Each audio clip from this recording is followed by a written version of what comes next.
Students, welcome back to the channel. आज का video जो है वो इंटरनेशनल पॉलिटिकल इकोनॉमी वाले सब्जेक्ट के स्टूडेंट्स के लिए बहुत ज़्यादा इम्पॉर्टेंट होने वाला है। ठीक है, ये सब्जेक्ट बहुत ही आसान है, इजी है।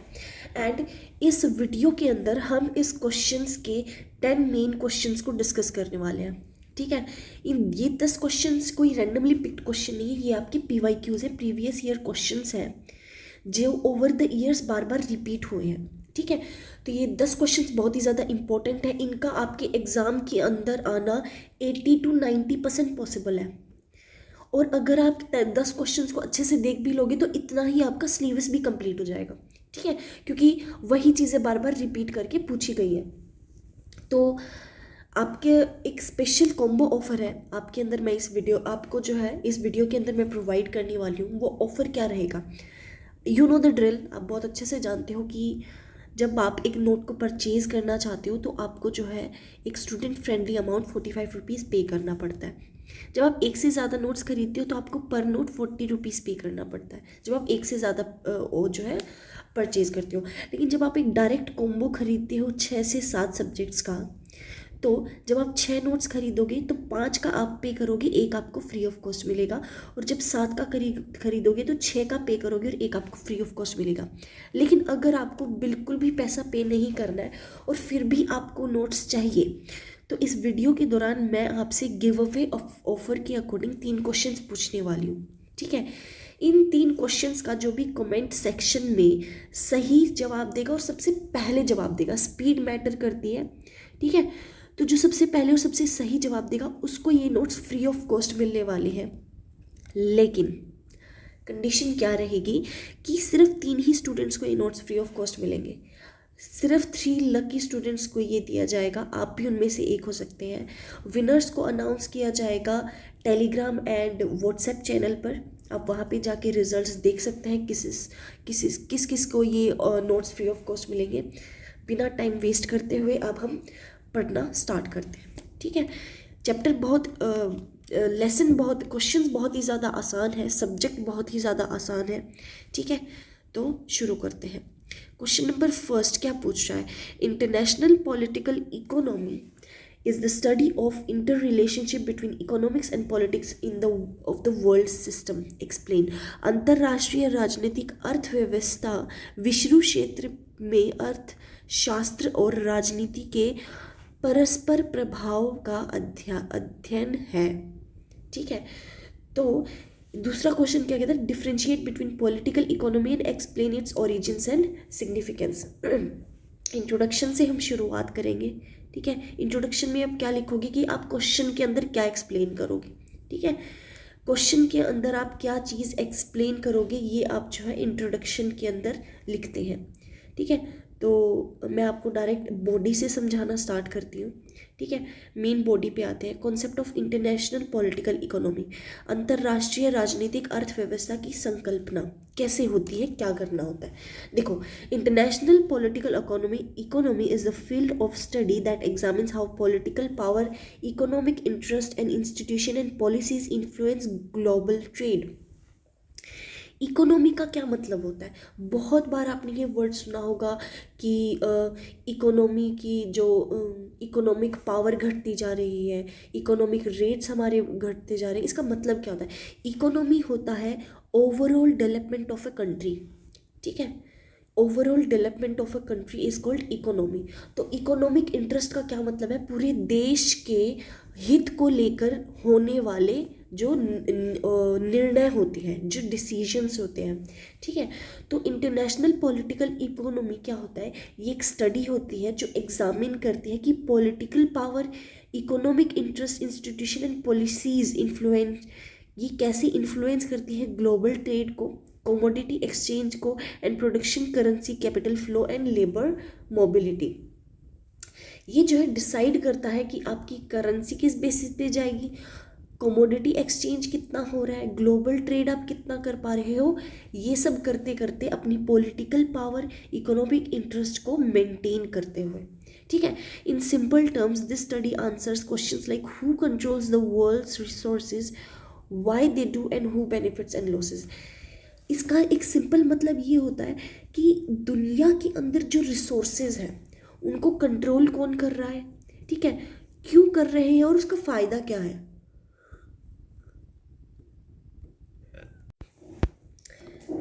ठीक है, तो ये कैपिटल फ्लो होता है आपका। अब हम आगे चलते हैं, origin of international political economy. इसकी शुरुआत कहाँ से हुई थी? अंतर्राष्ट्रीय राजनीतिक अर्थव्यवस्था की उत्पत्ति कहाँ से शुरू हुई थी? The main reasons for its emergence and development are: during the Cold War, the competition between capitalist, socialist and system linked the economic, politics and political power. Cold war का क्या मतलब होता है? कोल्ड वॉर का मतलब होता है जब आप एक ऐसी सिचुएशन जहाँ पर आप एक दूसरे को इग्नोर करते हो, ठीक है, कोल्ड वॉर चल रहा होता है, आप जो है स्कैथिंग लुक्स देते हो एक दूसरे को, वो कोल्ड वॉर कहलाता है। ठीक है, तो एक कंपटीशन होने लग गया कैपिटलिस्ट और सोशलिस्ट के बीच में, जो कि इकोनॉमिक पावर को और पॉलिटिकल पावर को बहुत ही ज़्यादा इफेक्ट कर रहा था। The oil crisis shows that the economic markets are also influenced by political decisions. Obvious सी बात है, जो इकोनॉमिक मार्केट है वो पॉलिटिकल डिसीजंस के प्रोपोर्शनल है। जो भी यहाँ पर चेंज होगा बिल्कुल उसके अकॉर्डिंग यहाँ पर भी चेंज होगा। ठीक है, the formation of international financial institution reveal that the economic rules are controlled by political power. Economic rules हैं वो पॉलिटिकल पावर जो है कंट्रोल करती है। लेट अस ड्रॉप दिस केराड एंड आज हम सबको पता है कि पॉलिटिकल पावर्स क्या होती है। ठीक है, कहाँ कहाँ पर इसका क्या क्या उपयोग किया जाता है, क्या क्या इसका दुरुपयोग किया जाता है, हम सब बहुत अच्छे से जानते हैं। ठीक है, एंड हर एक डिसीजन जो है अफेक्ट करता है किसी भी पॉलिटिकल पावर से। The demand from developing countries for a fair in economic order further advance this subject.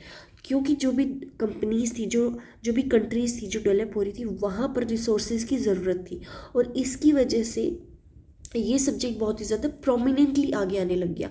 Globalisation, multinational corporation, technological expansion and capital flows made it very more necessary. ठीक है, significance of international political economy, it helps understand the direction of the global trade system. Global trade system किस ओर जा रहा है ये हमें help करता है। It shows how powerful nations make rules why weaker nations are compelled to follow them। ये हमें ये भी दिखाता है जो पावरफुल नेशंस हैं वो क्यों रूल बनाती हैं और जो वीक नेशंस हैं क्यों हमेशा उनको फॉलो करती हैं। ठीक है, it assist developing countries in understanding the reality of loan conditions, control and economic constraint. देखो, आपने बहुत बार सुना होगा वर्ल्ड बैंक से कितनी कंट्रीज़ ने लोन ले रखा है, इंडिया ने लोन ले रखा है वर्ल्ड बैंक से, यूएसए ने ले रखा है। तो ये जो है ये असिस्ट करती है कि कोई मदद करता है अंडरस्टैंडिंग में कि रियलिटी कहाँ पर आप स्टैंड कर रहे हो, आपकी इकोनॉमिक कंस्ट्रेंट्स क्या क्या है। It highlights the role of capital investment multinational corporation. It investigates the cause of global inequality, dependency and exploitation. It explains the political power hidden within the economic sanctions, corporation and conflicts. ठीक है, यहाँ पूंजी निवेदन तथा बहुराष्ट्रीय, देखो मैं आपके लिए आसान बना देती हूँ, इंग्लिश की भी मैं हिंदी आपको कन्वर्ट करके बता रही हूँ, तो आई होप दोनों मीडियम के स्टूडेंट्स के लिए कंफर्टेबल होगा। ठीक है, और आई होप आप कंक्लूजन लिख लेंगे। मैं पहले भी आप लोगों को बता चुकी हूँ, अगर आप और वीडियोस देख चुके हैं तो दोबारा बता देती हूँ। देखो, इंट्रोडक्शन के अंदर आप इंट्रोड्यूस करते हो उन टॉपिक्स को जिनको आप एक्सप्लेन करने वाले हो। थोड़ा बहुत शुरुआत में उस भी चीज़ को डिफ़ाइन कर दो कि इकोनॉमी क्या होता है, ये इंट्रोडक्शन में आप लिख दो।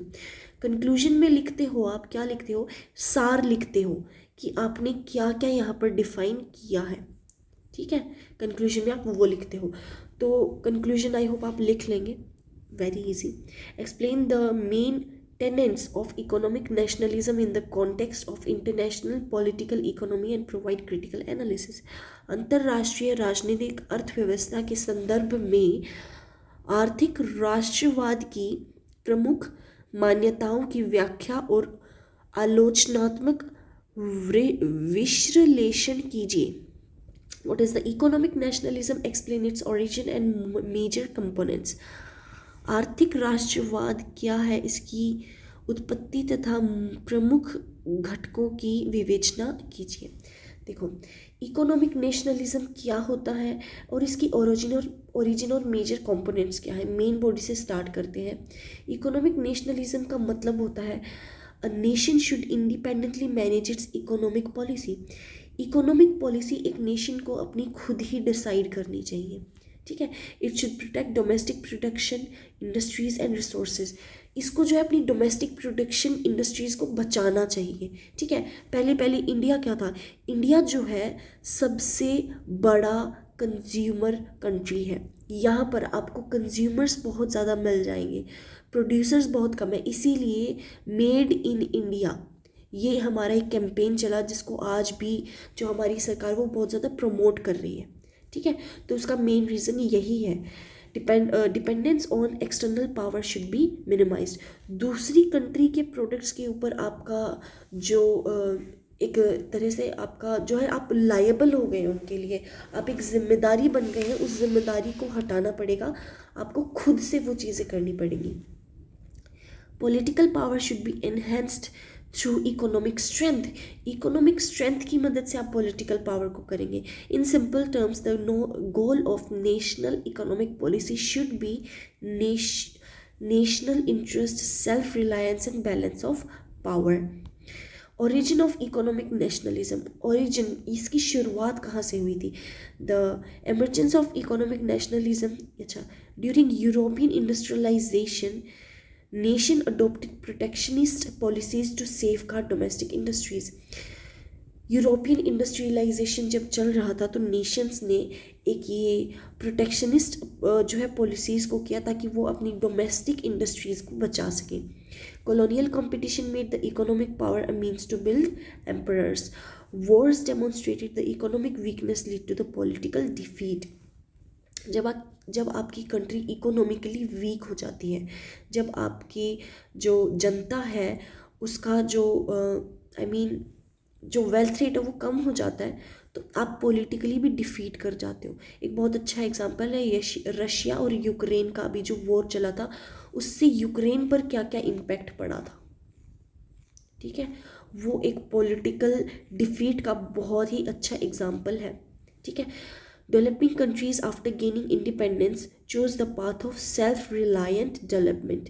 जो डेवलपिंग कंट्रीज़ हैं, जब उन्होंने देखा कि ये जो इंडस्ट्रियलाइजेशन हो रहा है वहाँ पर उन्होंने सेल्फ डेवलपमेंट का जो है एक रास्ता चुना। In the modern era major economies have return to the protectionism under globalisation pressure, ठीक है। Major tenants components of economic nationalism. आर्थिक राष्ट्रवाद की उत्पत्ति क्या क्या होंगे। National interest first. सबसे पहले आपका क्या मेन होना चाहिए, आपको अपनी नेशन को आगे रखना चाहिए एक पॉलिटिकल पावर में आने के बाद। नेशन पावर एंड सिक्योरिटी, अपनी नेशन की सिक्योरिटी आपको, self reliance. Protect domestic production, आपको अपनी डोमेस्टिक प्रोडक्शन यानी कि किसी भी कंट्री के अंदर की जो भी प्रोडक्शन है वो रिजर्व रहे, ख़त्म ना होने पाए। Industry and agriculture from external competition. Agriculture आज के टाइम पे एक बहुत ही ज़्यादा मेन है, क्योंकि ओवर द ईयर्स एग्रीकल्चरल जो फार्मर्स हैं वो बहुत ज़्यादा कम हो चुके हैं। Protection, use tariffs, quotas and regulation restrictions to safeguard domestic industries। Domestic industries को सेव करने के लिए टैरिफ्स लगाए जाते हैं। आपको बहुत अच्छे से पता होगा दैट इंडिया जो है वो बहुत ज़्यादा टैरिफ लगाती है कोई भी कंट्री पे, या फिर आजकल यूएसए ने बहुत ज़्यादा टैरिफ लगा दिया है। टैरिफ का मतलब क्या होता है कि जब भी कोई बाहर की चीज़ आपके देश में आती है तो उसको एक टैक्स पे करना पड़ता है, ठीक है, जो कि बहुत ज़्यादा होता है। इसीलिए जो है एक बहुत बड़ा वॉर चल रहा था चाइना और यूएसए के अंदर, जहाँ पर यूएसए जो है बहुत ज़्यादा टैरिफ्स बढ़ाए जा रहा था। टैरिफ्स लगाने का रीज़न ये है ताकि कंपनीज़ कम आए। जब आपके टैक्स बहुत ज़्यादा होंगे तो कंपनीज़ को जब दिख रहा है कि उनका लॉस हो रहा है तो वो नहीं आएंगी, ठीक है। टैरिफ लगाने का ये रीज़न होता है। स्टेट कंट्रोल, की sectors policy is determined by the government not the market. State control के अंदर जो पॉलिसीज़ हैं वो मार्केट डिफाइन करती है, गवर्नमेंट डिफाइन करती है, मार्केट नहीं। control over foreign capital, unlimited entry of foreign capital in the strategies sector is against national interest।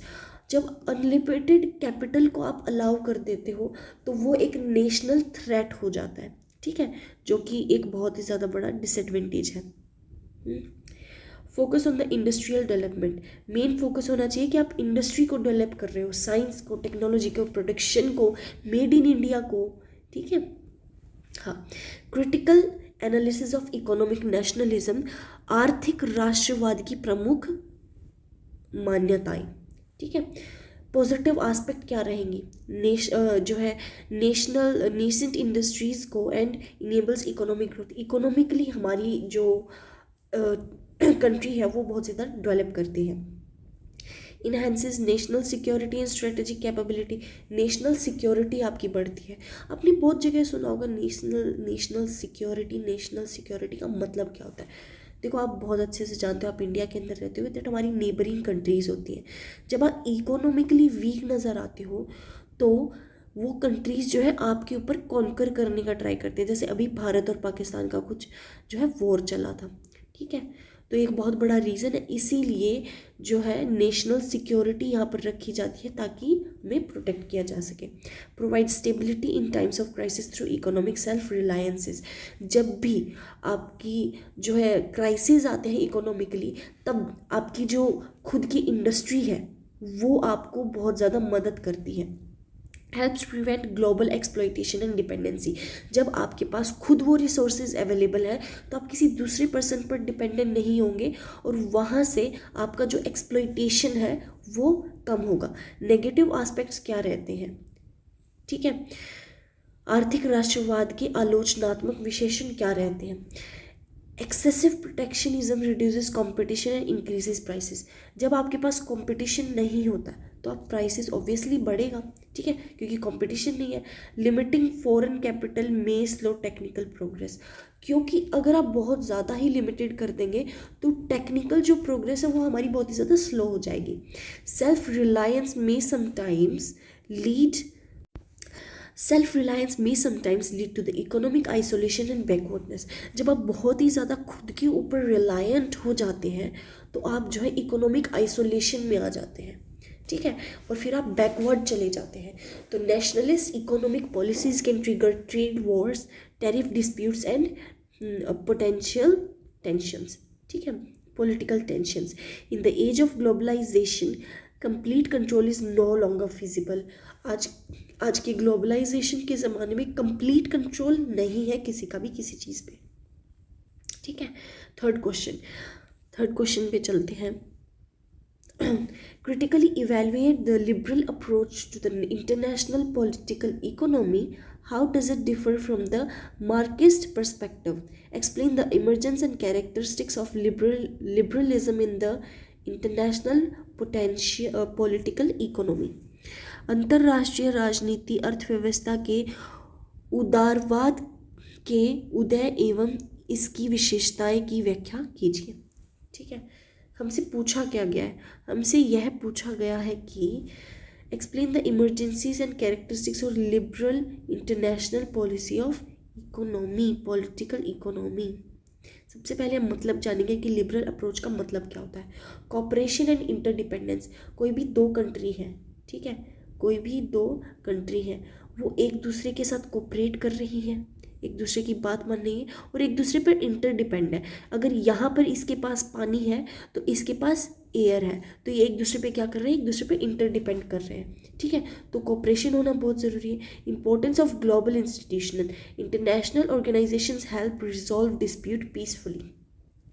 जब भी दो कंट्री के बीच में कॉन्फ्लिक्ट होता है तो इंटरनेशनल जो ऑर्गेनाइजेशंस हैं वो डिस्प्यूट्स को आसानी से सॉल्व करने में मदद करती है।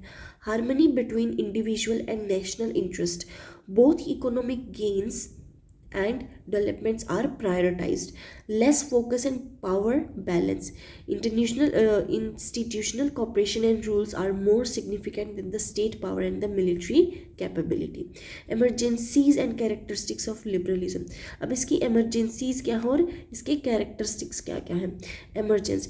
After World War I and World War II, countries emphasized mutual cooperation. जैसे वर्ल्ड वॉर 1 और वर्ल्ड वॉर 2 का जब नतीजा देखा गया तो कंट्रीज़ ने डिसाइड किया कि लड़के कोई फ़ायदा नहीं है, कोऑपरेशन तो एक दूसरे के साथ करनी पड़ेगी। Economic crisis and globalisation, global depression showed the isolation version crisis.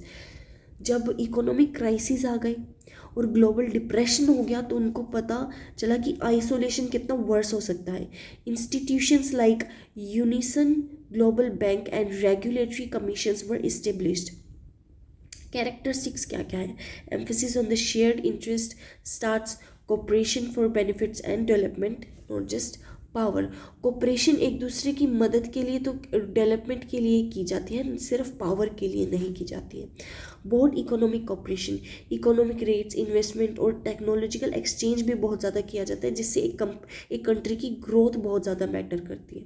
Institutional governance, international institution maintain the rule and order, peace and stability, dialogue and agreement are prioritized over conflict, flexibility and adaptability, policies adjust according to the global circumstances।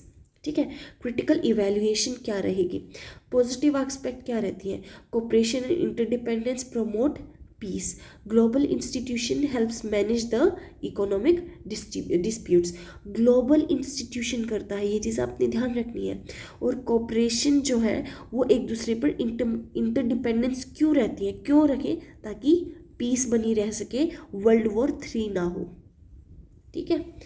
Encourages the economic growth and technological progress. Negative aspect क्या रहती है? Powerful nations often exploit institutions more than weaker ones। जो है institutions को, जो कमज़ोर होते हैं उनको बहुत ज़्यादा एक्सप्लॉइट करते हैं, उनका फ़ायदा उठाते हैं। Interdependence can become a threat to the weaker state during crisis. Crisis के दौरान वीकर स्टेट्स, वीकर कंट्रीज़ के ऊपर इंटरडिपेंडेंस भारी पड़ सकता है। In reality national self interest and military power remain decisive. जब भी दो कंट्रीज़ के बीच में एक क्लैश होता है तो हर कंट्री एक दूसरे का भला नहीं सोचती था, सब अपने अपने फ़ायदे के लिए सोचती है। ठीक है। Liberalism does not fully resolve global inequality and resources imbalance. ठीक है। Differences from the Marxist perspective, Marxist perspective से कैसे लगता है? Basis. Liberalism emphasises cooperation and shared interest. Liberalism कहता है कि आप कोऑपरेशन करो, एक दूसरे की बात मानो और शेयर्ड इंटरेस्ट के साथ आगे बढ़ो। ठीक है, जहाँ पर दोनों कंट्रीज़ का फ़ायदा हो। Whereas Marxism focuses on the economic and classical conflict. ये जो है कॉन्फ्लिक्ट सुधारने के चक्कर में करता है। Main power, liberalism values institution, इसके लिए इंस्टीट्यूशन बहुत ज़्यादा महत्व रखता है। और मार्क्सिज्म के लिए कैपिटल एंड क्लास पावर, आपके पास कैपिटल कितना है, ऑब्जेक्टिव क्या रहेगा। लिबरलिज्म जो है स्टेबिलिटी, डेवलपमेंट एंड पीस चाहता है। ठीक है। और मार्क्सिज्म चाहता है understand, transform and capital exploitation. Approach, liberalism is positive and cooperative. Liberalism positive और कोऑपरेटिव है। मार्क्सिज्म जो है वो इनइक्वालिटी फोकस्ड है। इकोनॉमिक पॉलिसी, ये जो है ट्रेड और इन्वेस्टमेंट को प्रमोट करता है और ये जो है कैपिटल ग्लोबल सिस्टम को प्रमोट करता है। ठीक है, जो कि एक बहुत ज़्यादा डिसएडवांटेजियस है अगर आप बाकी कंट्रीज़ को मिलाएं तो। ठीक है, कंक्लूजन आई होप आप कर लेंगे। 4th क्वेश्चन पे चलते हैं। Discuss the evolving nature of international political economy as a discipline. How do the theoretical advancements like feminism enrich our understanding of global economic structures? Define the role of feminism in the study of international political economy. Feminism एक बहुत ही interesting topic, उसका क्या role है political economy के अंदर। ठीक है, main body से शुरुआत करेंगे। Evolving nature of international political economy. ठीक है। Traditional approach, initially the discipline focus primarily on state power Wars. देखो शुरू में जो ट्रेडिशनल अप्रोच के अकॉर्डिंग क्या रहता था कि फोकस हमेशा जो है एक कंट्री के ऊपर रहता था। ठीक है। एक्सपेंशन 1917 और 80s में globalisation, multinational corporations, financial markets and international investments made the field more complex and multi-dimensional. ठीक है. Theoretical advancement, new perspectives like feminism, environmentalism, social justice deepened the analysis of government economic structure. Role of feminism, gender perspective. Gender perspective क्या कहता है? Feminism highlights main dominated policies. अब female feminism क्या highlight करता है कि आज भी कैसे जो है आप लोग पेट्रियार्की में चल रहे हैं, मेन डोमिनेटेड सोसाइटी के बेसिस पे एक ग्लोबल इकोनॉमी को किया जा रहा है, जिससे विमेन और मार्जिनलाइज्ड ग्रुप को बहुत ज़्यादा फर्क पड़ रहा है. इनइक्वालिटी एंड लेबर, कैसे डोमेस्टिक और इनफॉर्मल लेबर को जो है जो वुमेन काम करती है उसे ओवरलुक किया जाता है. Analysis of global policies, incorporating gender sensitive perspective of international trade, investment and development policies is essential now. अब ज़रूरी हो गया है. Social power and policy making, feminism shows the economic decisions are not limited to the market और state. Social structure and gender roles should be are also decisive. ठीक है. Global justice and inclusivity, a feminist perspective makes the global economy more just, inclusive और balanced. ये कहना चाहता है कि जब एक ग्लोबल लेवल पर एक वुमेन महिला जब पार्टिसिपेट करती है तो वहाँ से हर चीज़ का नज़रिया बदल जाता है, बहुत ज़्यादा बैलेंस और इंक्लूसिव वो हो जाता है. क्रिटिकल पर्सपेक्टिव क्या कहता है? Feminism exposes hidden inequalities and power imbalances global economic structure. Feminism आने से विमेन के साथ जो अन्याय जो किया जा रहा था, ठीक है, डिस्क्रिमिनेशन किया जा रहा था, वो लाइट ऑफ द डे देखता है. हमें पता लगता है कि क्या क्या उनके साथ गलत चीज़ें की जा रही थी. It challenges the limitations of traditional economic and political analysis. ठीक है, ये चैलेंज करता है उनकी लिमिटेशंस को. क्रिटिसिज्म में arise the gender focused perspective sometimes undermines border economic and political factors. ठीक है, आई होप आपको समझ में आ रहा होगा. 5th क्वेश्चन स्टार्ट करने से पहले अभी हम डिस्कस करते हैं वो 3 क्वेश्चंस जिनका अगर आप सही आंसर देते हो कमेंट सेक्शन के अंदर तो आपको फ्री ऑफ कॉस्ट ये नोट्स प्रोवाइड होने वाले हैं. ठीक है, सबसे पहला क्वेश्चन है define IPE. The first question is define IPE. ठीक है. Second question is what is the full form of WTO. What is the full form of WTO? And the third question is what is nationalism? Nationalism क्या होता है? बहुत ही आसान questions पूछे गए हैं. मुझे नहीं लगता इससे कुछ आसान हो सकता है. जल्दी से जवाब दो ताकि आपको फ्री ऑफ कॉस्ट नोट्स मिल जाए.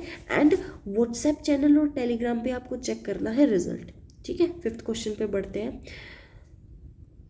हाँ जी, तो 5th क्वेश्चन क्या पूछना चाह रहा है? Discuss the role of World Trade Organization in the regulating global trade. What is the international trade?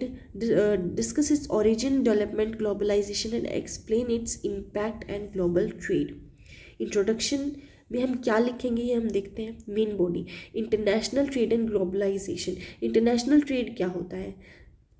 Wait a second, sorry. हाँ जी, तो कंटिन्यू करते हैं.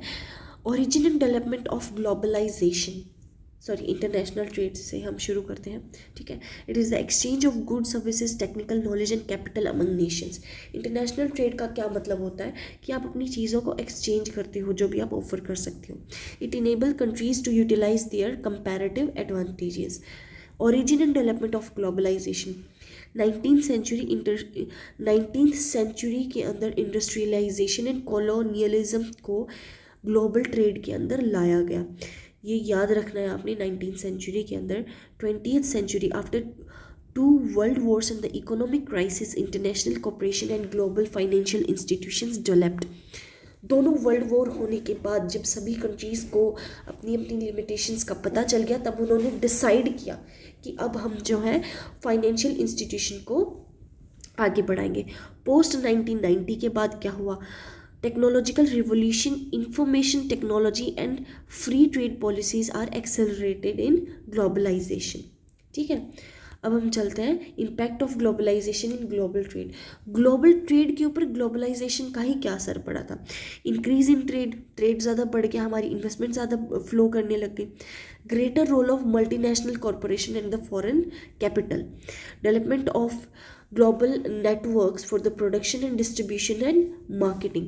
Economics of small and developing countries became more exposed to the international pressure and opportunities ज़्यादा मिलने लग गई। आप जो है अपने अपने रिसोर्सेज को आप शेयर कर पा रहे थे जब ग्लोबलाइजेशन ग्लोबल ट्रेड के अंदर आया। ठीक है। Role of World Trade Organization का क्या क्या महत्वपूर्ण आया है, ऑब्जेक्टिव क्या रहे हैं?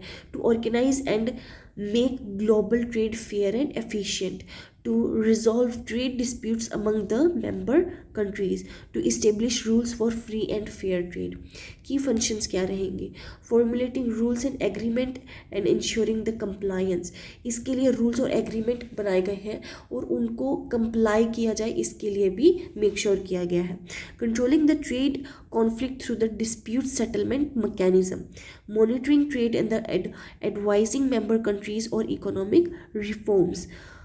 Providing technical assistance and trade support to the developing countries. Significance क्या रहेगी?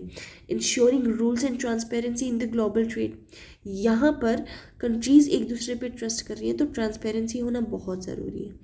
Reduces trade wars and wars. एक तो war नहीं होता और conflict भी नहीं होती nations के अंदर क्योंकि आप transparency कर रहे हो.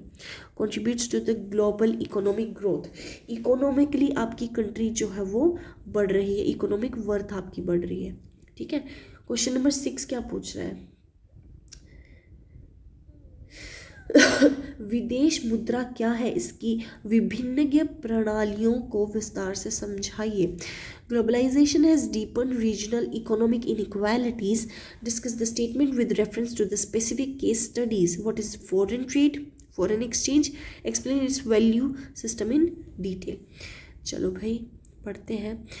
Globalisation and regional economic inequalities between developing and developed countries. Developing countries कौन सी हो रही है? जो अभी बढ़ रही है. डेवलप्ड जो ऑलरेडी डेवलप हो चुकी है, जैसे India is a developing country and US is a developed country. ठीक है. तो developed countries like USA, Europe, Japan have benefited significantly from globalisation. ग्लोबलाइजेशन से इनका फ़ायदा क्यों हुआ है?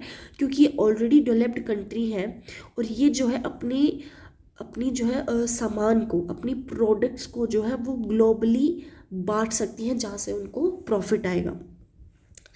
Developing regions such as Africa, South Asia have experienced limited gains and increased inequalities. Internal inequalities क्या रहती हैं? In India, states like Gujarat, Maharashtra has developed जो है बहुत अच्छे से डेवलप हुए, while Bihar and the North lag behind. Gujarat और महाराष्ट्र तो बहुत अच्छे से डेवलप किए हैं लेकिन बाकी जो नॉर्थ वेस्ट का रीजन है वो आज भी जो है बहुत ज़्यादा लॉस के अंदर चल रहा है. In China coastal regions proportioned due to the globalization, whereas the western and inland provinces remain underdeveloped. ठीक है. सेक्टोरल इनइक्वालिटीज़ क्या रहती है? Technology and finance have gained high benefits while the agriculture. Technologies के अंदर तो फ़ायदा हुआ है लेकिन एग्रीकल्चर के अंदर आज भी जो है कम फ़ायदा हुआ है. Class studies. India IT and services sector have benefited greatly. IT sector और सर्विस सेक्टर काफ़ी अच्छे से ग्रो किया है. Agriculture and rural regions saw minimal gains. Agriculture का कम हुआ है. China coastal industries zone developed the rapidly and central western regions lagged. Africa, some benefits from the national resources export, but the broad-based development and the social improvement remain limited. ठीक है. Foreign exchange in its system. Meaning of foreign exchange. Foreign exchange refers to the foreign currency notes, coins, and deposits used for the external payment and import-export transactions. Foreign exchange का मतलब होता है भाई आप अपनी currency को change करते हो, रुपए को डॉलर में कन्वर्ट करते हो, डॉलर को रुपए में, यूरोज में, ठीक है, पैसोज में. It is essential for the international trade and investment. Foreign exchange system, इसके तहत क्या रहता है, एक country pegs its currency into the dollar and major currency at the fixed rate. आपको पता होगा कि एक फिक्स्ड रेट होता है, जैसे $1 की वैल्यू अभी लगभग जो है 85 to 90 हो चुकी है, तो ये सब क्या है, ये एक फिक्स्ड रेट होता है। Example Bretton Woods agreement 1944। Advantages, controls inflation and prices instability. Disadvantages क्या रहेगा, इन्फ्लेशन तो कंट्रोल कर लेता है लेकिन requires foreign reserves to maintain the currency balance. Floating exchange rates क्या रहेंगे, currency value is determined by the market demand and supply. Market में डिमांड क्या है और सप्लाई किस तरीके से की जा रही है, वहाँ से आपकी करेंसी की वैल्यू पता लगती है। Example post 1973 system in the USA and other countries. Advantages, market based pricing, ठीक है। Disadvantages, high volatility and financial instability. Managed hybrid system क्या कहता है, large market based but government intervenes periodically. Example economies like India and China. Advantages, balance market, flexibility with regulatory control, regularly control किया जाता है। Disadvantages क्या रहेगी, invention can sometimes create confusion and inequality, ठीक है। कंक्लूजन आई होप आप लिख लेंगे। क्वेश्चन नंबर 7 पे चलते हैं। क्वेश्चन नंबर 7 पूछना चाहता है, analyse the state of 2008 global financial crisis. 2008 के अंदर जो ग्लोबल फाइनेंशियल क्राइसिस हुए थे and the covid economic downturn, और कोविड-19 जो अभी 2020 से लेके मेरे ख्याल से 2023 तक चला है, इन दोनों के अंदर क्या क्या रीज़न है इनके होने का और ग्लोबल क्या क्या क्राइसिस आए हैं, ठीक है। What do these crisis reveal about the systematic flow of global financial structure, ठीक है। What is the economic crisis, explain the great depression in 1930s along with the kinase recommendation, ठीक है। इंट्रोडक्शन से हम शुरुआत करेंगे, आई होप आप कर लेंगे। मेन बॉडी से हम डिस्कस करना स्टार्ट करेंगे, economic crisis and great depression. The great depression 1930s के अंदर stock market crash and bank failure in the USA के अंदर मार्केट्स गिर रही हैं, इन्फ्लेशन बढ़ता जा रहा है, बैंक फेल हो रहे हैं, sharp decline in the production and employment, लोगों के पास नौकरी नहीं बची है, collapse of international trade and global recession, globally recession तो आ ही गया है, इंटरनेशनल ट्रेड बाहर से कुछ आ भी नहीं रहा है। केनियाज रिकमेंडेशन क्या कहता है, government should adopt action and fiscal policies. Public investment and spending should be increased to stimulate demand. वो कहता है कि एक तो गवर्नमेंट को अपना जो है एक्टिव फिस्कल पॉलिसीज़ को अपनाना पड़ेगा और पब्लिक को बहुत ज़्यादा पैसा खर्च करना पड़ेगा ताकि डिमांड बढ़ सके। Tax and debt policies can stabilise the economy. जब आप टैक्स और डेब्ट को लेके आओगे तो यहाँ से इकोनॉमी स्टेबल हो सकती है। Government intervention is essential to prevent the unemployment and recession caused by the automatic process of capitalism, ठीक है। 2008 फाइनेंशियल क्राइसिस क्या कहता है, उसके रीज़न क्या थे, subprime housing loans and high risk lending in the USA, ठीक है। Complex network of financial product and derivatives, lack of transparency is in the global banking system. Global banking system के अंदर transparency वो provide नहीं कर रहे थे। High डेप्ट levels and imbalanced financial system है नहीं और खर्चे पे खर्चा किए जा रहे हैं, डेप्ट बढ़ती जा रही है। इम्पैक्ट क्या हुआ, बैंक क्राइसिस होने लग गए यूएसए के अंदर, यूरोप के अंदर, डेवलपिंग कंट्रीज़ के अंदर, सब के अंदर। Decline in global trade and investment decline होने लग गया। Increase unemployment and economic slow down. अब कोविड-19 से इकोनॉमिक डाउन कैसे आया, कोज क्या रही, production services and trade halted due to the pandemic की वजह से सर्विसेज बंद हो गई थी, सबको घर के अंदर लॉक किया गया था। Disruption of supply chains and international trade, labour and consumption decline due to the health crisis. Labour को और कंजप्शन को जो है कम किया गया था क्योंकि हेल्थ क्राइसिस थे, राइट। इम्पैक्ट क्या हुआ, नेगेटिव ग्लोबल इकोनॉमिक ग्रोथ नहीं बढ़ी, अनएम्प्लॉयमेंट बहुत ज़्यादा बढ़ गया, लोगों के पास पैसा नहीं था, ठीक है। System flaws and conclusion, system flaws और कंक्लूजन हम यहाँ से क्या निकलेंगे, excessive risk taking and complex financial products in financial system, कभी कभी हमें एक्सेसिव रिस्क भी लेने पड़ते हैं। Lack of transparency in the global banking and investment, एक फेल होने का सबसे बड़ा रीज़न था कि लैक ऑफ ट्रांसपेरेंसी था, ठीक है। डिलेड और इनएडिक्वेट intervention of government in the central banks, ठीक है।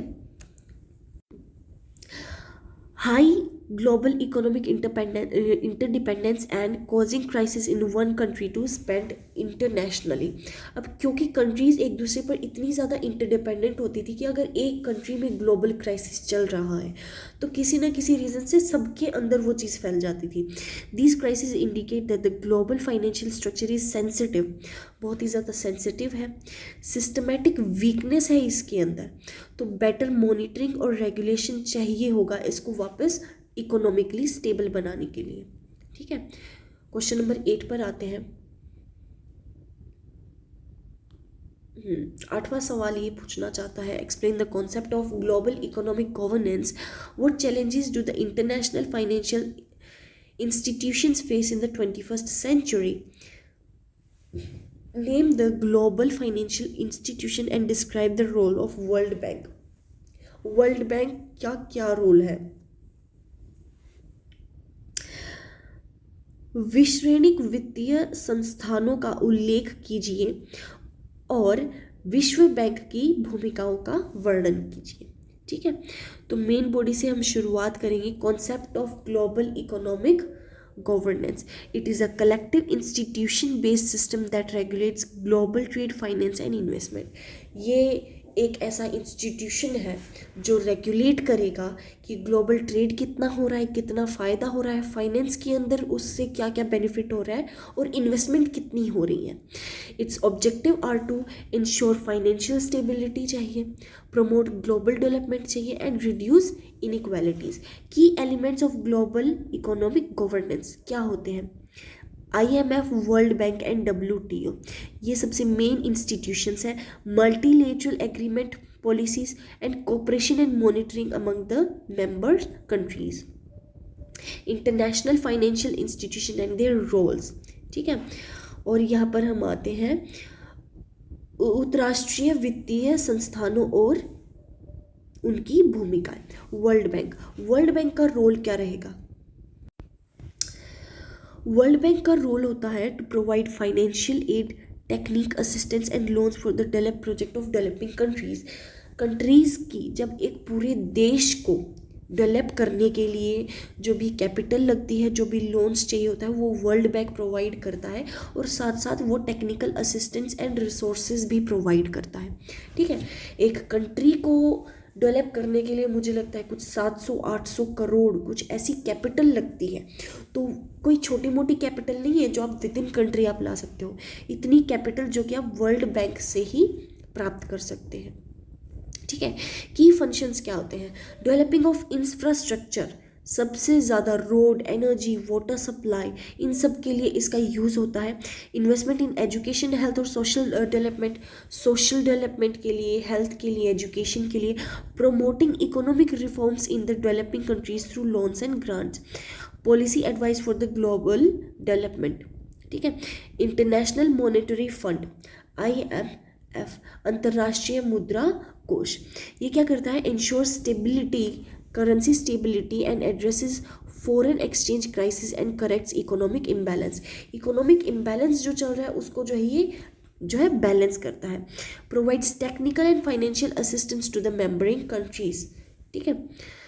World Trade Organization regulates the international trade structure and rule based manner. शिप के अंदर जो ट्रेड किया जाता है सामान, ये उसको जो है, क्योंकि आप जो है बाय सी बहुत ज़्यादा चीज़ें को जो है इंपोर्ट किया जाता है, import export. Resolves trade disputes and programmes free trade. Challenges क्या क्या आए थे 21st सेंचुरी में? ग्लोबलाइजेशन एंड टेक्निकल चेंजेस, ठीक है। Rapid and complex financial flows make the monitoring difficult.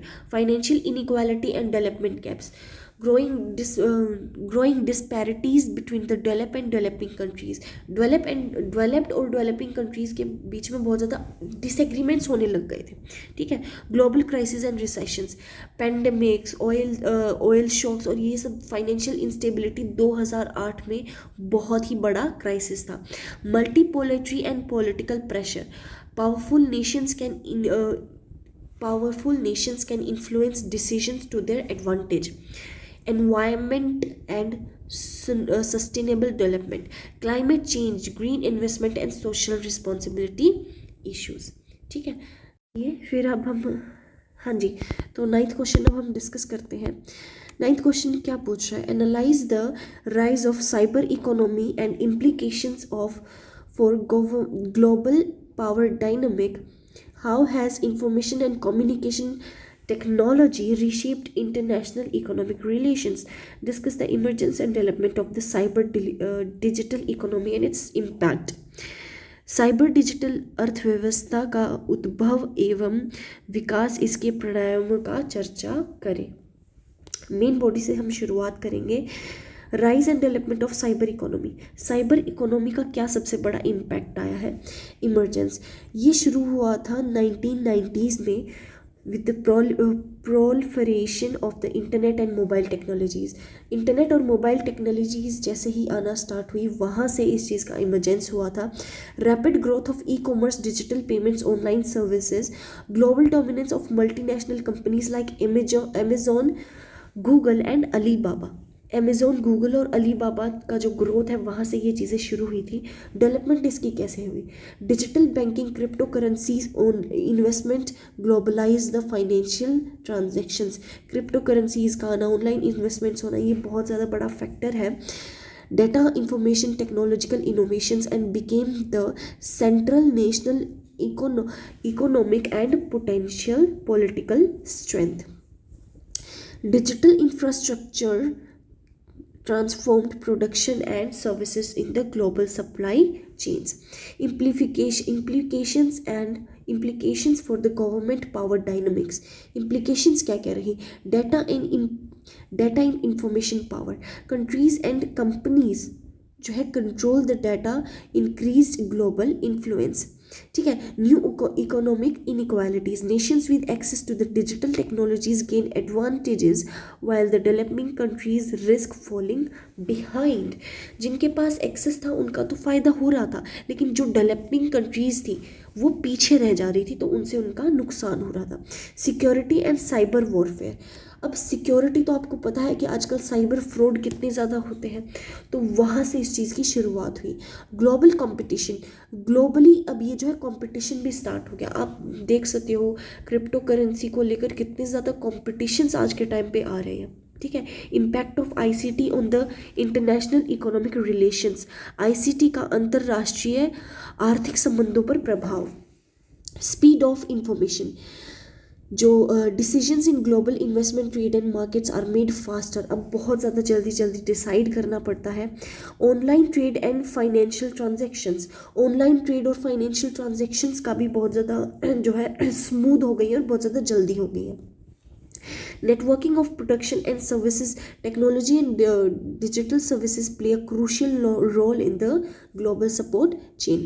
New global power structure, technological proficiency and digital innovations are now key basis to the economic strength, ठीक है। अरे ये तो छोटा ही था।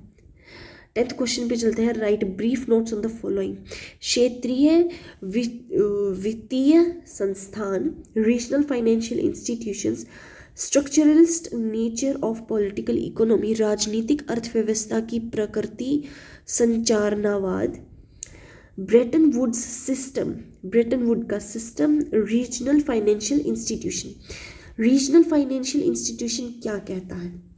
ये ऑर्गेनाइजेशंस होती हैं establish to the promote of economic development, investment and financial stability among the group of countries of specific region. मान लो एशिया है, एशिया के अंदर जितनी भी कंट्रीज आती हैं उनके अंदर जो है प्रमोट किया गया है किसको? फाइनेंशियल स्टेबिलिटी को, ठीक है, इकोनॉमिक डेवलपमेंट को इन सबको प्रमोट किया जाता है। और एशियन डेवलपमेंट बैंक और अफ्रीकन डेवलपमेंट बैंक जो है इसके बहुत बड़े एग्जाम्पल हैं। रोल, प्रोवाइड लोन देता है, टेक्निकल असिस्टेंस देता है, ठीक है। Structural nature of political economy, structuralism asserts the economic progress are influenced not only on the market but the social, political and global structure. social, political और global structure के basis पे भी आपकी market decide होती है. This approach explains the economic inequality and development patterns in the developing countries are often structurally defined. Objective क्या है? Emphasizes state intervention in policy making, reform of global structure and reduce inequalities. Brayton would system, Bretton would system क्या कहता है? इसे 1944 के अंदर establish किया था वर्ल्ड वॉर 2 के बाद, and ensures economic stability and global cooperation. World war 2 के बाद सबसे ज़्यादा तो इकोनॉमी ही गिरी थी ना, तो ये क्या करता है, आप इसको जोड़ सकते हो इस चीज़ से, है ना. वर्ल्ड वॉर 2 के बाद इकोनॉमी गिरी थी, तो ये उस चीज़ को स्टेबल करने में मदद करता है. की institution, international monetary fund and world bank, ठीक है. मेन फीचर्स क्या रहेंगे? Fixed exchange rate system, exchange rate system fix ही रहेगा. International financial cooperation and provisions of loans, guidance for post war reconstruction and development, war के बाद reconstruction और development में भी हेल्प करता है. Regional financial institution, wait a second. तो यहीं पर हम इस चीज़ को वाइंड अप करते हैं. All the best for your exam. बहुत ही आसान चैप्टर है. आई होप आप इसको आसानी से कर लेंगे, एंड आई होप आपको सारा समझ में आ गया होगा. All the best.